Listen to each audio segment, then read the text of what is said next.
Hi, this is Joanne Kobakay, your midlife coach and the founder of Midlife Rewritten. Today, I have the pleasure of talking with Carol Wilson-Tiesma.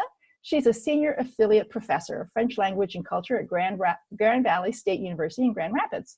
She's involved in the university's International House and the Summer Abroad program. Her research involves language instruction and student mental health. And in her wee bits of free time, she enjoys playing guitar and participating in amateur musical events. Welcome, Carol. Thank you. It's good to have you here.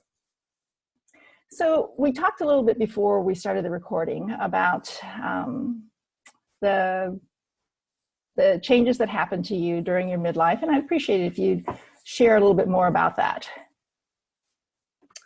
So I actually was a stay-at-home mom for a while. I did some freelance work from home, but I have 4 children. And when my youngest was in preschool, I started back to work as a professor. And it was just a few years after that that I realized my marriage was ending and I needed a place to live with my kids. And so that started a whole new world for me. Yes. 41 and just moving out on my own and figuring out this new career and raising kids through their teenage years. Yeah. So that's what midlife represents for me. It was a lot of change. Yeah, that would be a big change. So you were just getting used to your new profession as a professor. Yeah. And suddenly your whole living situation and how your kids were going to be taken care of during the days when you were working, all of that kind of stuff changed tremendously. Yeah. What was that like to kind of rethink who you were and how you were going to operate in the world, given that you now were a single mom? Well, when I look back at those first few years as a professor, it was such a strange feeling because I felt unprepared because I had been out of the working world for several years, and I had been dealing with just family things, and all of a sudden I'm back in this professional environment. And, didn't have a ton of self-confidence because of what I was going through at home. And I feel like now, this is 14 years after I started that job, I'm still there at the same place. Yeah.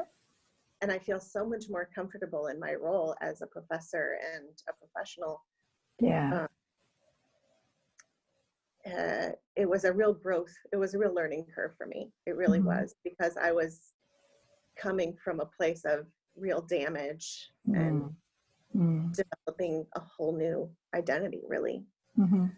Yeah. What kind of support system did you develop during that early time?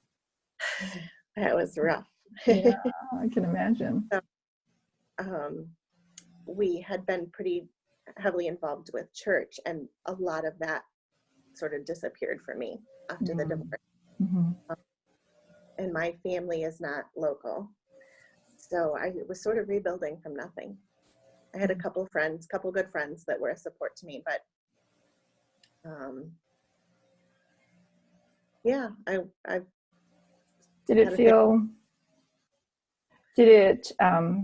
did you find yourself feeling isolated and not really? I really did. That reminds me, I joined the Grand Rapids Women's Chorus back in about 2006. So like right after things were starting to come to a crisis in my marriage. And I found that even though I didn't make a lot of personal connections with the women there, like I didn't meet with them outside of the chorus, having that rehearsal every week and spending that 2 hours with this group of wonderful women really made a huge difference for me. Yeah. It really was. Yeah, I can understand that. It can mean, going through trying to figure out, okay, how do I do this professor job, and how do I do this as a single mom? It can be very isolating. And so having that, like you say, just that little bit of support could make a big difference. Yeah. So music has always been kind of a thing for me. It's a therapy. Yeah. Yeah. Did you consider, doing therapy work or having coaching or something else? I did. I was seeing a therapist from before the end of, like, for a long time, let's just say. I still, yeah, I feel like it's something that I just need to maintain my mental health. Yeah. Yeah. Well, it's good that you were able to reach out, because I think a lot of times women have difficulty doing that because, we're supposed to be, as moms, we're supposed to be perfect, right? We have everything all figured out. And so to say that, well, that's not the way my life happens to work, is tough for women. And so, too often we kind of keep that mask up and we pretend that, everything's good when in fact things are getting rough. Well, I don't know how familiar you are with Brene Brown, but some things have been very helpful for me. And just the whole concept of being vulnerable and admitting weakness, it increases that level of support that I feel from the people I am connected to. Being able to be honest about those struggles makes it a lot easier to face day-to-day life than trying to maintain a facade of impermeability and strength. So I know we don't realize how much energy that takes from us to try to keep that up. And it's exhausting, and I think it serves to isolate you more, I think. Yes. Yeah. So what kind of impact did this have on your kids and your family life? It was rough, really rough. Yeah. My oldest and my youngest have both struggled with mental health issues from the time they were young, clinical depression. But the whole divorce and separated family just really exacerbated their struggles. And the two middle kids had problems as well. So all of them have gone through some counseling and just trying to navigate that whole transition, which in turn has made me aware and more sensitive to when my students are struggling. It really has given me a repertoire of coping skills that I can share with them. And so I appreciate it in that way. But it is really hard to see your kids go through difficulties like that. Yeah. I mean, nothing tears at a mother's heart more than to see their children struggling with anything, no matter what it is. And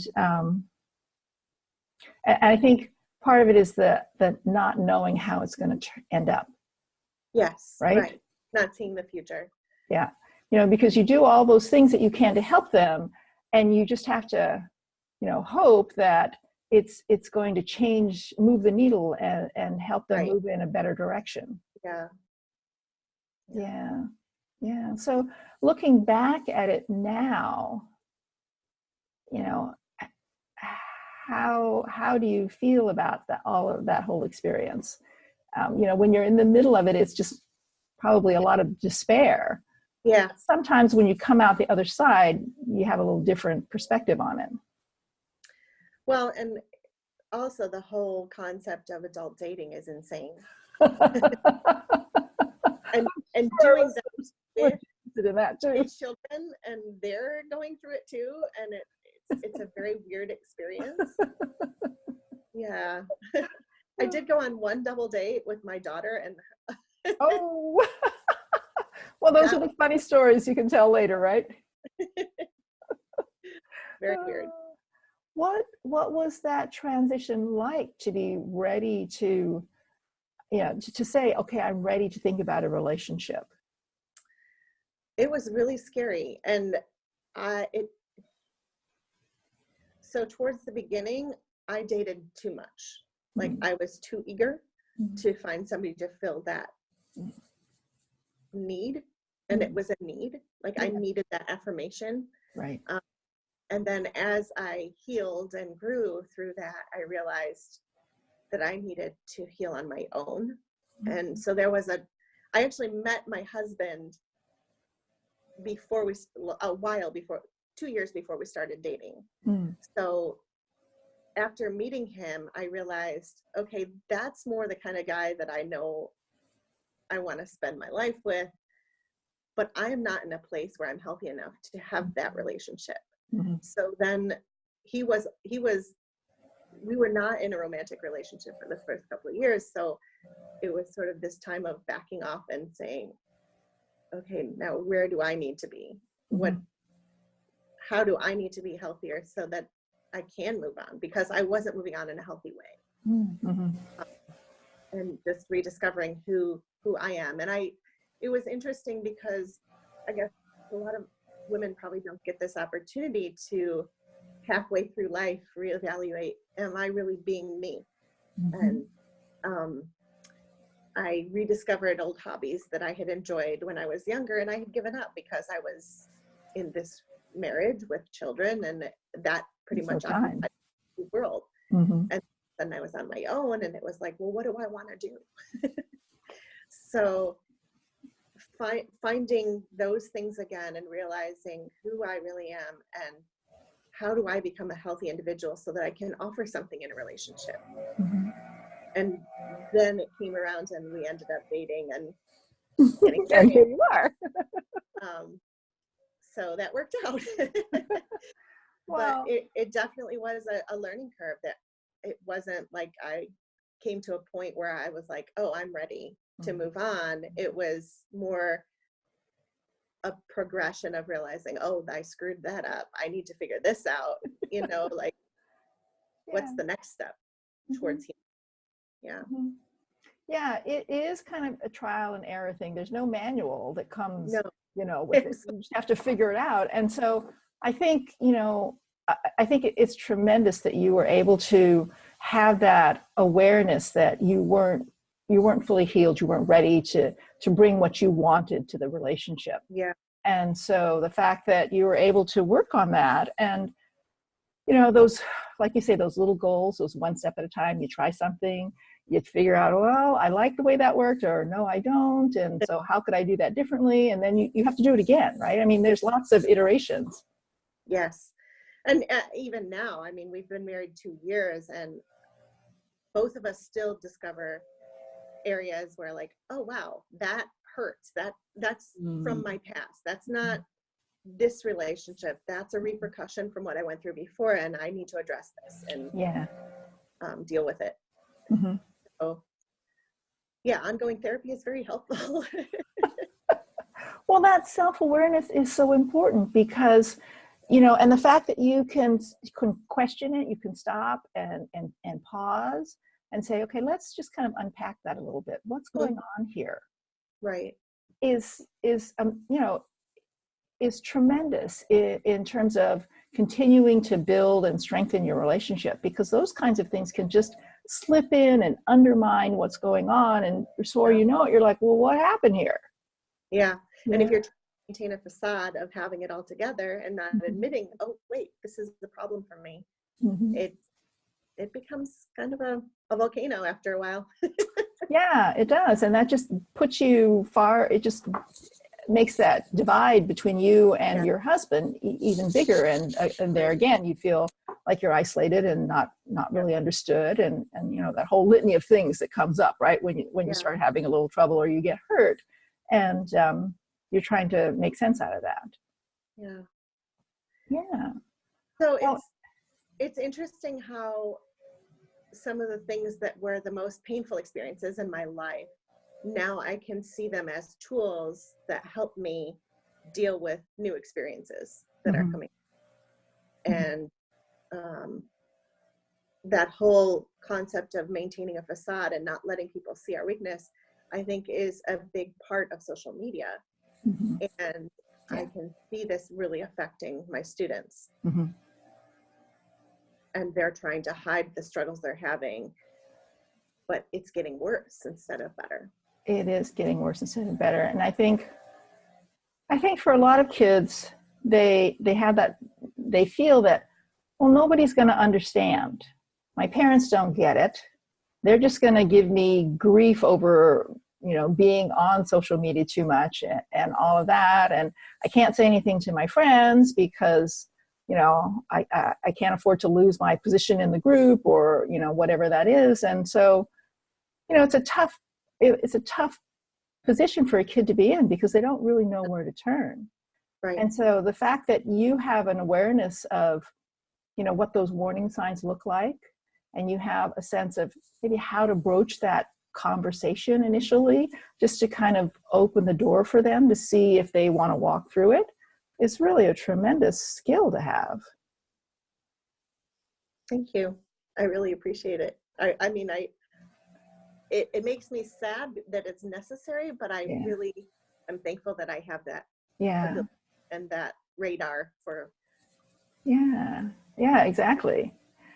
It's really important, and I'm sure, I hope that you're getting good feedback from the kids, and that certainly makes it all worthwhile when you see them take a little turn and they smile more and they look less stressed and it's a couple of years later.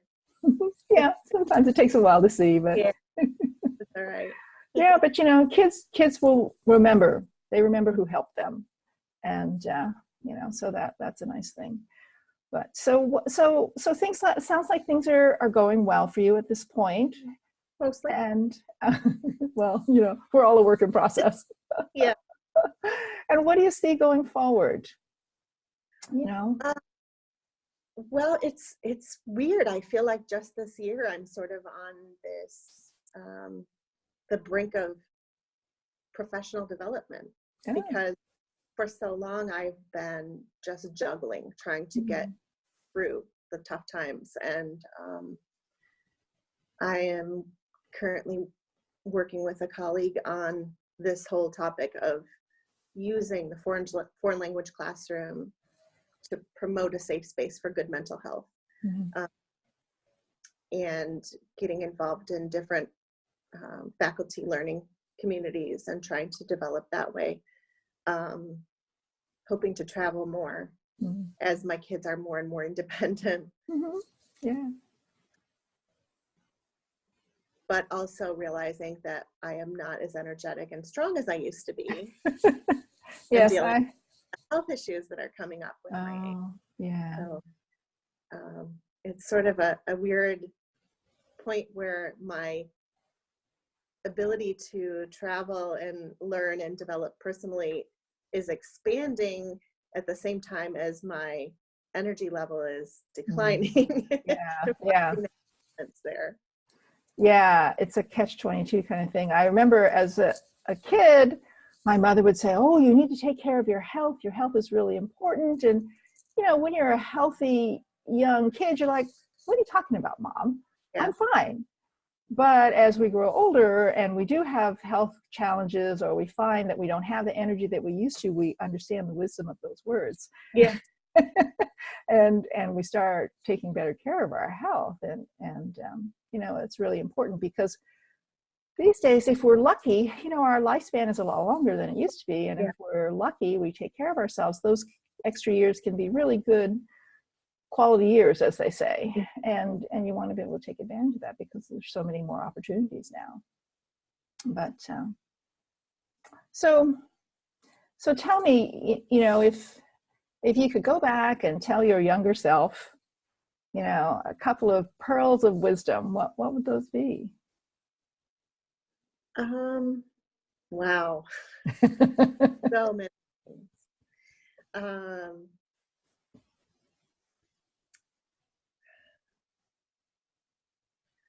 I would encourage myself to trust myself more.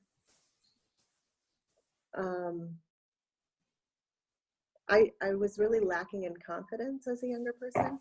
And a lot of that was because of the experiences I had and the relationships I was in and some of the trauma.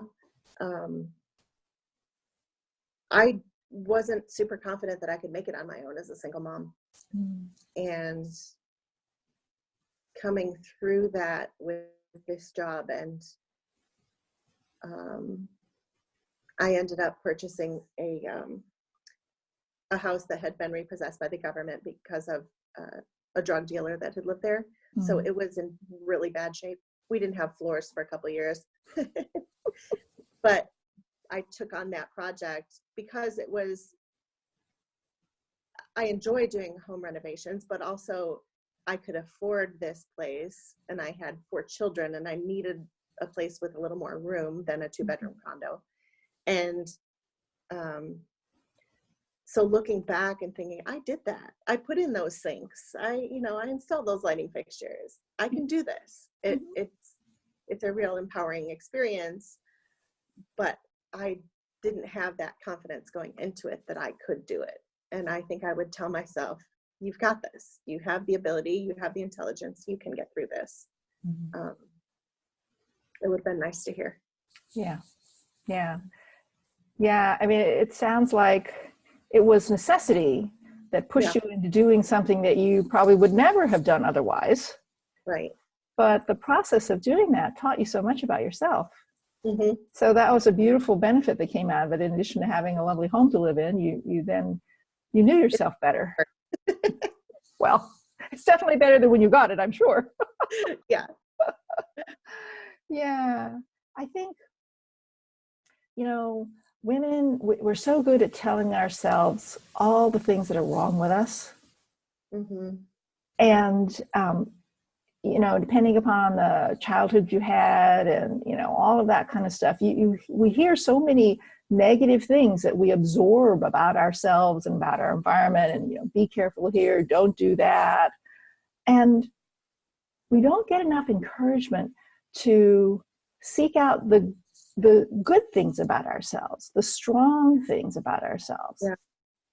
Well, and I think especially women my age, the generation of our parents, I know not all families were like this, but my dad grew up in the south side of Chicago, and he was not particularly progressive in his thinking. So I grew up with that whole attitude, well, you're just a woman, so it doesn't really matter what you study. Mm-hmm. You don't need to be able to do this. You just need to find a man who can do it for you. That whole just attitude of dependence that was fostered for women of my generation, I feel like it was a real handicap to overcome. Mm-hmm. Yeah, that it's true. I mean, unfortunately, unless something intervenes, we tend to parent the way we've been parented. Yes. And so that was the norm back then, if you I don't at all. No, you can't. No, Yeah. it's not a matter of blame. It's just a matter of really examining what the facts are. Because women were women were taught, if you go to college, you go to college to find yourself a husband because you're going to have better options there. And an educated mother. Yeah, and then and so women were taught that it's not about you and what you can do. It's about how good a partner you can get, a meal ticket, if you will, in some case. I mean, that whole concept, right? And so, women were never encouraged to develop their own strengths and to see themselves as capable and strong, because that kind of got in the way of, a guy, because a guy doesn't want a strong woman. He wants one who's going to do what she's supposed to, and, make breakfast. One, because I'm sorry?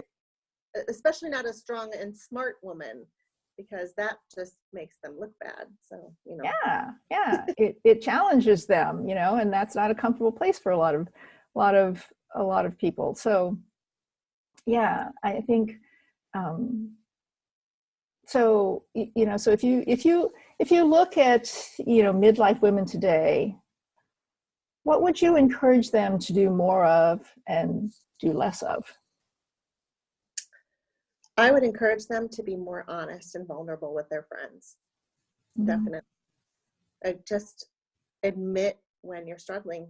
Don't pretend that you've got it all together, because I feel like a basic human need is to be loved.